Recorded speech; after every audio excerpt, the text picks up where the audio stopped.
Okay, I'll show you how to watch the Quadview feature from our application. So let's say I want to watch CNN.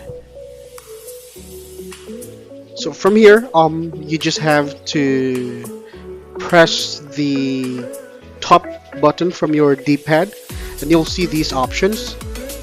Select Quadview,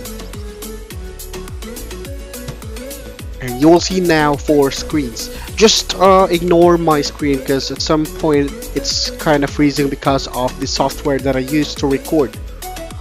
So from here, click channel list, and you'll get to see which channels you would like to watch. So I'm gonna select one channel here,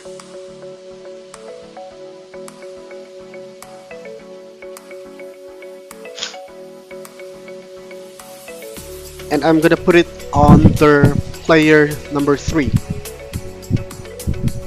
Alright, so you'll see the changes here. Window number 3 has changed into Bravo.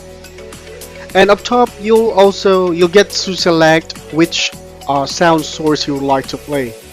So I wish to play sound source number 4 from the window number 4, and that's it. So if you have any questions how to use the Quadview, please call our customer support for clarifications. Thank you.